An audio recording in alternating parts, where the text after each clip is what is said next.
자, 20절 말씀 한번 같이 보겠습니다. 예수께서 권능을 가장 많이 행하신 고울들이 회개하지 아니하므로 그때에 책망하시되 그랬습니다. 예수님께서 이 땅에 계시는 동안에 갈릴리 바다에서 참 많은 사역을 하셨어요. 이 여기서 말하는 고라신, 베세다, 가버나움은 다 갈릴리 바다 주변에 있는 도시들입니다. 여기서 예수님께서 여러 가지 많은 기적과 설교와 이런 일들을 많이 베푸신 거예요. 그런데 그들이 이렇게 하나님의 은혜를 많이 받았음에도 불구하고 그들이 회개하지 않으세요. 그래서 주님이 책망하십니다. 21절에 가면 화 있을진저 고라시나 화 있을진저 베세다야 너희에게 간 모든 권능을 두로와 시도나에게 행했더라면 그들이 벌써 배를 잇고 제 제에 앉아 회개하였으리라. 여러분, 두로와 시도는요 구약 성경에서 대표적으로 하나님께 심판받은 도시의 모델이에요. 그래서 여러분들이 예언서를 보시면은 두로와 시돈을 향해서 하나님께서 저주하시는 내용들을 볼 수 있습니다. 시돈은요 이세벨의 고향이에요. 그 아합 왕 때 바알 그 신을 섬겨가지고 대표적으로 나라를 타락시켰던 그 이세벨 여왕의 고향이 시돈입니다. 그리고 두로는 무역을 통해서 어마어마한 물질적 풍요를 이뤘던 나라예요. 이 두로와 시돈이 하나님께 불순종해서 멸망을 받았습니다. 그런데 주님께서 뭐라 그러냐면은 이 가버나움과 고라신과 베세다에게 베풀었던 이 은혜를 두로와 시돈에게 베풀었다면 그들은 벌써 회개했을 거라는 거예요. 벌써 회개. 자, 23절에 가보면 또 가버나움 얘기를 하시죠. 가버나움아 내가 하늘에까지 높아지겠느냐 음부에까지 낮아지리라. 내게 행한 모든 권능을 소돔에서 행하였다면 그 성이 오늘까지 있었으리라. 그러니까 이들은 이미 많은 은혜를 받았어요. 근데 그럼에도 불구하고 받은 바 은혜가 은혜되지 않았다는 것입니다. 여기에 문제가 있는 거예요. 여러분, 우리가 힘들고 어렵거나 무슨 일이 생기면 하나님이 내 기도에 응답하지 않고 역사하지 않고 뭔가 그런 것들이 부족하기 때문에 이런 것들이 생겼다고 생각하는 거예요. 근데 주님께서는 그렇게 아니라 이미 받은 것만 갖고도 넘친다는 거예요. 오히려 너희가 이 많은 것을 받고도 은혜가 은혜되지 못하는 것은 너희들의 태도에 문제가 있다라고 얘기를 하는 것입니다. 우리가 이제 아이들을 키워봐도 알죠. 부모님들은 어떻게든지 고생하고 해서 아이들에게 힘들지 아니하고 내 아이들에게 필요한 걸 다 해주려고 그래요. 그러면 많이 받은 아이가 어머님 고마워요. 정말 고생 많이 하셔서 저렇게 해줘서 고마워요. 이렇게 말을 해야 되는데 이렇게 제가 목회하면서 보니까는요 많이 받았는데 못돼 먹은 애가 있어요. 엄마가 나한테 해준 게 뭐가 있는데 이러고요. 진짜 못된 것들이 있어요. 그런데요 어떤 애는 별로 못 해줬어요. 부모가 마음이 없는 게 아니라 여러 가지 경제적으로 힘들고 어렵다 보니까 마음만큼 못 해줬어요. 그래서 부모는 안타까운 마음을 갖고 있는데 얘는 또 뭐라 그러냐면은 고맙습니다. 그렇게 말을 해요. 여러분의 집은 안 그런 거예요. 우리 집만 그런 거예요. 여러분, 이걸 보면 많이 받았다 그래서 그 받은 은혜가 있는 것이 아니라는 거예요.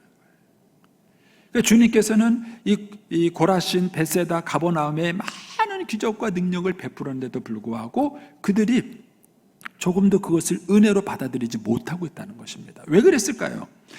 주님께서는 그 이유를 마태복음 오늘 본문 25절에 이렇게 얘기하십니다. 오늘 본문 25절 말씀을 좀 보겠습니다. 그때 예수께서 대답하여 이르시되 천지의 주제이신 아버지여 이것을 지혜롭고 슬기 있는 자들에게는 숨기시고 어린아이에게 나타내심을 감사하나이다. 이렇게 말을 해요. 이 사람들은 자기를 지혜롭다고 생각한 거예요. 슬기롭다고 생각한 겁니다. 즉 세상적으로 자기가 능력 있고 똑똑하니까 들을 거 없다 이거예요. 배울 거 없다 이렇게 생각하는 사람들이 자기 실력으로도 충분하다고 생각하는 거예요. 다르게 표현하면 교만한 마음인 것입니다. 이 교만한 마음이 그들로 하여금 은혜를 많이 받았음에도 불구하고 받은 바 은혜를 자기 것으로 갖고 있지 못하게 된다는 것이죠.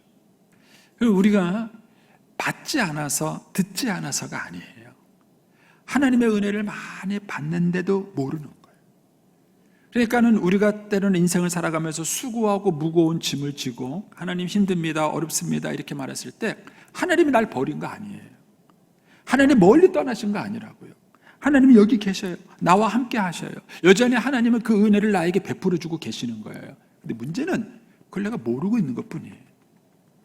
내가 느끼고 경험하고 있지 못하는 것뿐이지 하나님이 역사하지 않는 거예요. 그런데 이 사람은 그 모든 핑계를 하나님께 대는 거예요. 왜 하나님 내 삶 가운데 역사하지 않으십니까? 하나님 왜 내 삶 가운데 일하지 않으십니까? 라고 원망하는 거예요. 근데 주님께서는 뭐라 그러냐면 이미 너희에게 많은 걸 베풀었다.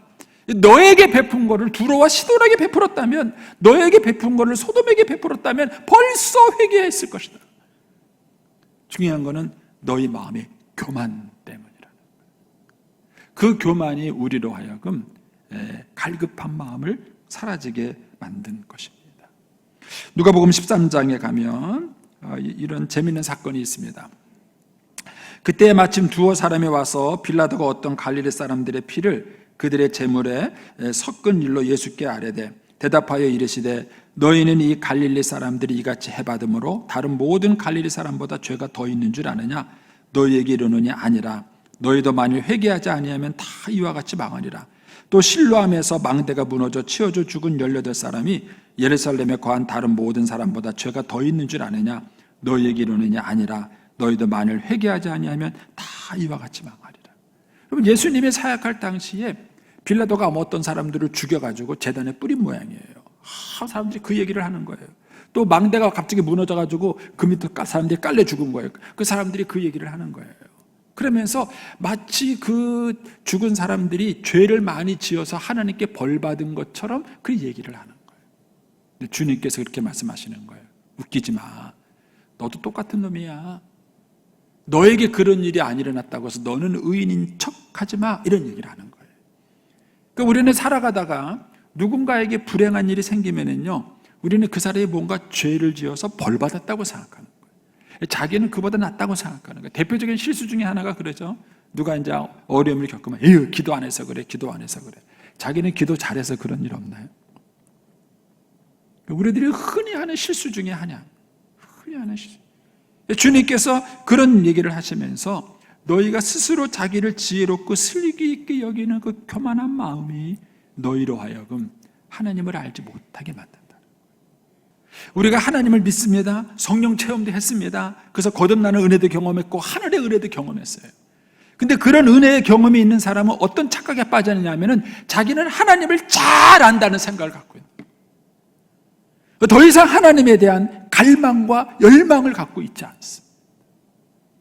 여러분은 지금도 하나님을 알고 싶어서 갈망하나요? 성경을 배우나요? 저는 이제 목회하면서 발견한 재밌는 것 중에 하나가 그거예요. 성도들은 목사에게 질문하지 않는다. 질문 안 하시더라고요. 궁금한 게 없는 걸까? 생각이 들어요. 여러분, 성경을 다 이해하세요? 성경을 읽다 보면은 궁금한 거 안 생기세요? 궁금한 거 생기면 어떻게 해결하세요? 인터넷 뒤지시나요? 어떻게 해결하셔요? 저도 평생 목회하면서 한 사람이에요. 평생 말씀을 가르친 사람입니다. 근데 제 자신을 좀 정직하게 되돌아보면은요, 제가 성경을 한 20%쯤 아는 것 같아요. 좀 창피해요. 좀 있으면 저도 은퇴해야 되는데, 제가 이렇게 보면은요, 저도 성경을 모르는 게 너무 많아요. 지금도 제가 성경을 계속 배웁니다. 지금 성경을 계속 배워요. 여러분들은 몇 프로쯤 성경을 알고 계세요? 성경을 몇 프로나 알고 계세요? 그러니까 우리가 하나님을 알고 싶은 하나님에 대한 갈망, 이런 것이 있다면 그 하나님을 목말라 사모하는 갈망이 우리들한테 있어야 되는 거예요. 그런데 그게 없으니까 못 만나는 거예요. 그러니까 남편이 왜 나한테 내 얘기를 안 들으니까 모르지. 남편이 몰라요. 남편이 내 얘기를 안 듣는 거예요. 내가 뭐 좋아하는지, 뭐 싫어하는지, 어떤 기대를 하는지, 어떤 꿈이 있는지 내 얘기를 안 들어주는 거예요. 안 들어주니까 당연히 모르죠. 당연히 모르죠. 그러니까 하나님에 대해서도 이런 갈망을 갖고 있지 않는 거예요. 그래서 주님께서 뭐라 그러시냐면은 내가 역사하지 않는 것이 아니다. 내가 없는 것이 아니고 너희들에게 얘기하지 않는 게 아니다. 문제는 네가 안 듣는다는 거예요. 하나님에 대해서 더 갈망할 마음이 없다는 것이죠. 그래서 주님께서는 어떤 사람에게 자기를 나타내시느냐? 어린아이 같은 자에게 자기를 나타내시는 거예요. 어린아이 특징이 뭐죠? 물어봐요. 귀찮을 정도로 물어봐요. 아빠 이게 뭐야? 이거는 뭔데? 왜 그렇게 되는 건데? 뭐가 그렇게 되는 건데? 나중에는 그만 좀 물어보라고. 여든지는 자꾸 물어봐요. 자꾸 물어봐요. 하나님은 어린아이 같은 자들에게 나타내시는 거예요. 자, 그래서 고린도전서 1장 20절에 가면 이렇게 주님이 말씀하십니다. 지혜 있는 자가 어디 있느냐? 선비가 어디 있느냐? 이 세대의 변론가가 어디 있느냐? 하나님께서 이 세상의 지혜를 미련하게 하신 것이 아니냐? 하나님께서 이 세상의 지혜를 미련하게 하신 것이 아니냐? 예수 그리스도를 바르게 깨닫는 방법은 누군가가 나에게 예수 그리스도를 가르쳐 주시는 것입니다. 그걸 오늘 주님께서는 말씀에서 이렇게 얘기했어요. 27절을 보세요. 27절에 보면은 내 아버지께서 모든 것을 내게 주셨으니 아버지 외에는 아들을 아는 자가 없고. 여러분, 이 아버지는 어떤 아버지입니까? 25절에 가면은 천지의 주제이신 아버지, 세상의 왕이시고 모든 걸 지으시고 다루시는 유일하신 하나님이세요. 근데 그 하나님이 아들에게만 이것을 알려주셨어요. 그러니까 아들만 아버지를 아는 거예요. 다시 27절 보겠습니다. 내 아버지께서 모든 것을 내게 주셨으니 아버지 외에는 아들을 아는 자가 없고 또 아들과 또 아들의 소원대로 계시를 받은 자 외에는 아버지를 아는 자가 없다. 외에는이라는 말이 2번 나와요.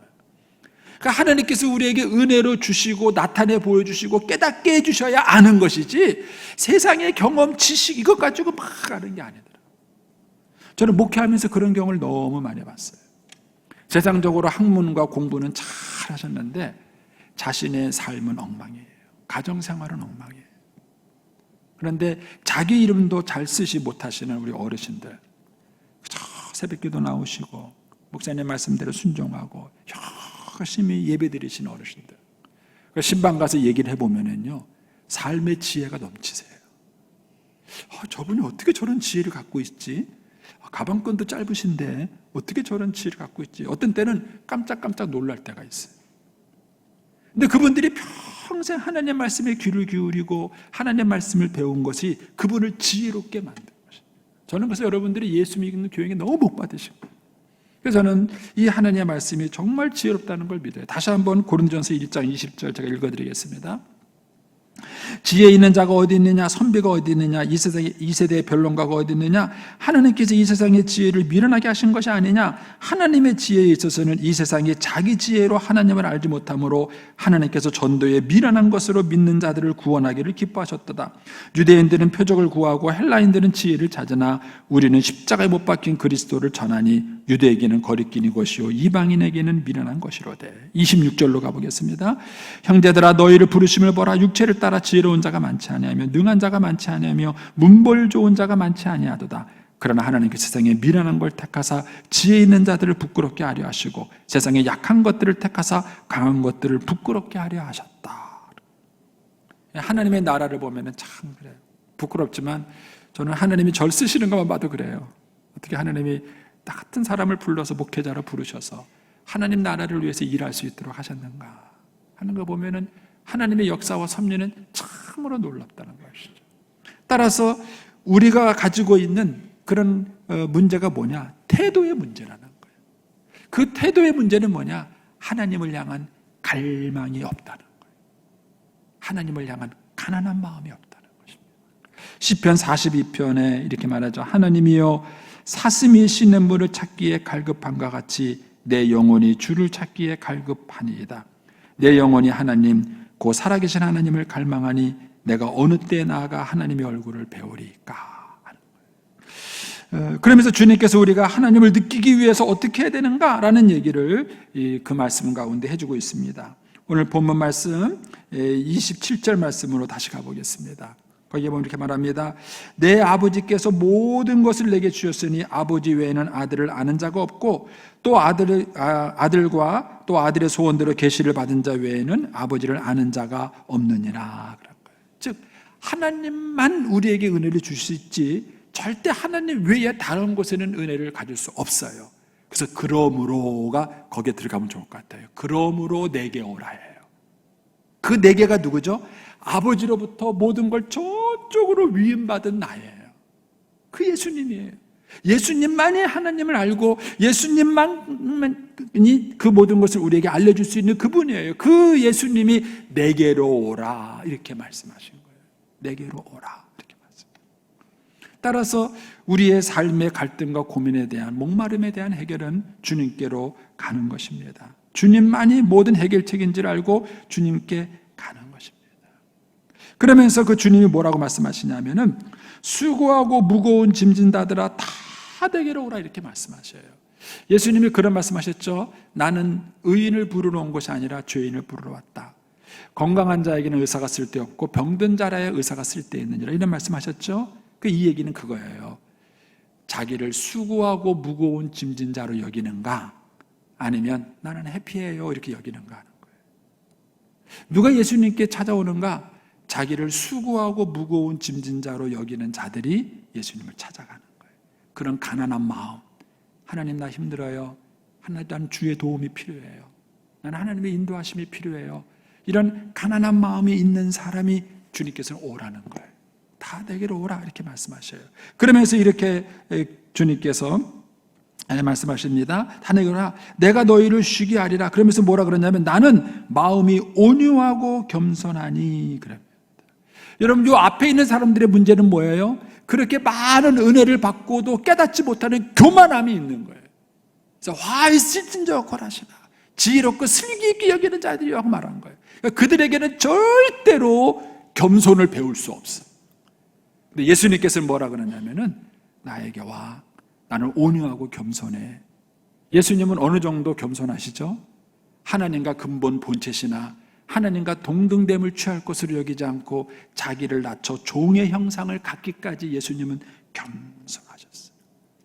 겸손하셨어요. 제가 이제 이강철 목사님께 많은 은혜를 받은 사람입니다. 근데 이강철 목사님의 강의보다도 더 은혜 받는 게 뭐냐면은 그분과 함께 여행할 때예요. 그분과 함께 여행할 때 거기서 훨씬 더 많은 것을 배워요. 훨씬 더 많은 걸. 한 번은 이제 그분하고 이제 해외에 그 선교지를 가는 길이었는데 비행기 안에서 목사님이 하나님과 약속한 기도 시간이 되신 거예요. 그러니까는요 딱 앉아서 기도하시더라고요. 그때 제 틀이 깨졌어요. 비행기 안에서도 기도할 수 있다.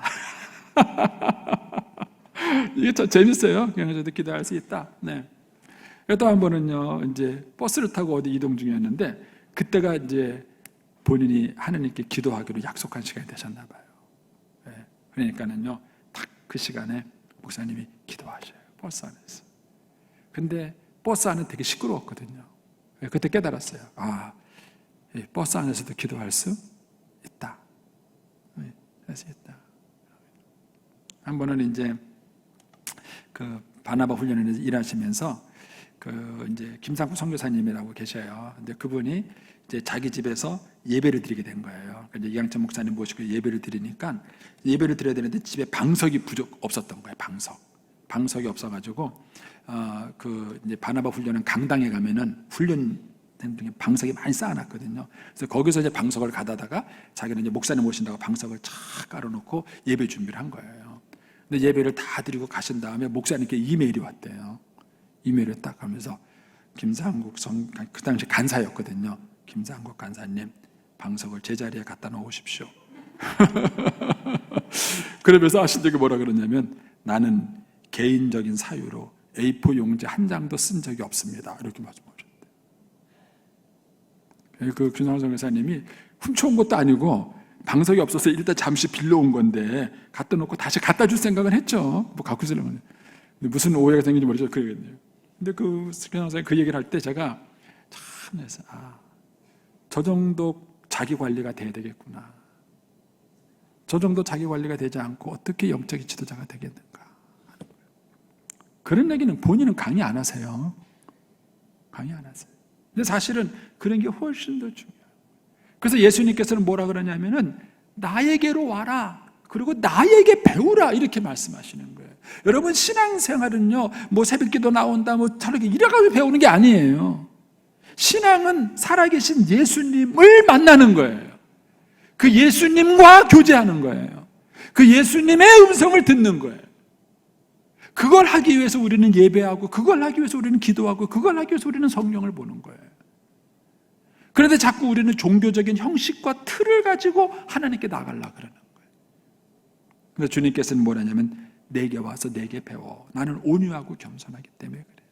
제가 목회하면서 느끼는 것 중에요, 여러분이 신앙생활 처음 시작할 때 첫 번째 만나는 목사님이 누군가가 되게 중요하다는 걸 알았어요. 이거는 이제 뭐 과학적 통계는 아니고 제 경험적인 통계입니다. 제 경험적인데 정말 신앙생활을 잘 하시는 분이 있어요. 품성이 좋은데 추적을 해보면은요, 첫 번째 신앙생활 할 때 좋은 지도자를 만났어요. 쉽게 말하면 영적인 단추를, 첫 번째 단추를 잘 꼈더라고요.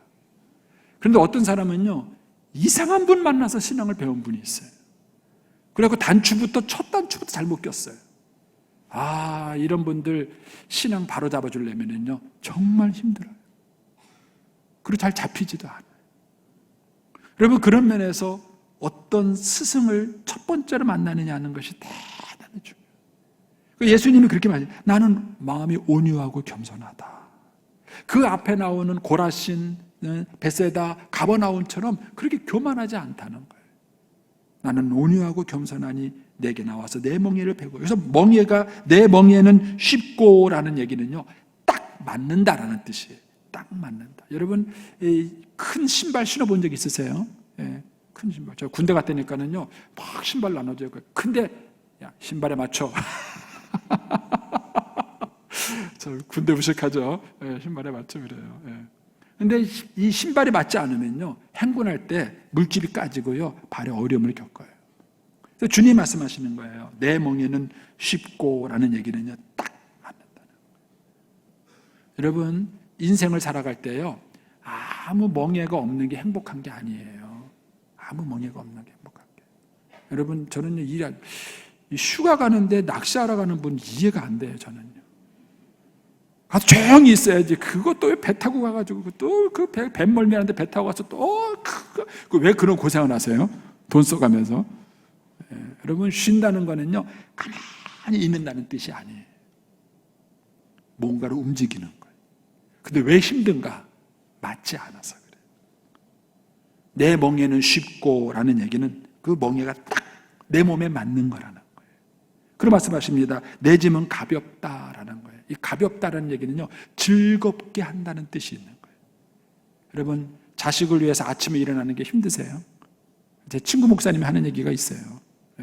저녁에 이제 늦게 돼서 여보 라면 좀 끓여줬으니까 뭐 하는데 지금도 밥 못 먹고 들어왔냐고 이런데요. 근데 12시 넘어서 들어오는 아들이 엄마 배고파 그러면요, 바로 일어나서 밥 해준대. 참, 왜 그래 차이겠네 보죠. 왜 그럴까요? 가벼워서 그래요. 가벼워서요. 기쁨으로 하는 거예요.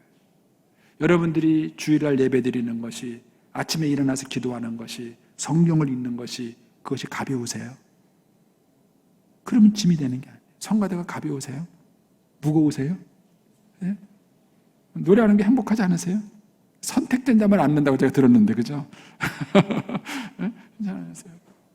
어떻게 하느냐는. 주님이 말씀하시는 거예요. 우리의 인생에 쉼이 있고 평안이 있는 방법은 뭐냐 하면은 예수님께로 나오는 것입니다. 여러분들이 코로나 때문에 어렵고 힘든 시기에 코로나가 우리를 힘들게 하는 것은 아닙니다. 문제는 우리에게 쉼을 주시는 그 주님을 만나셔야 합니다. 예수님께로 나오십시오. 그리고 그 예수님께를 배우십시오. 바른 태도를 배우십시오. 그 주님과 함께하는 것을 배우십시오. 그랬을 때 주님이 말씀하시는 것처럼 수고하고 무거운 짐이 아닌 정말 쉼을 얻는 행복한 삶이 될 것을 축복합니다.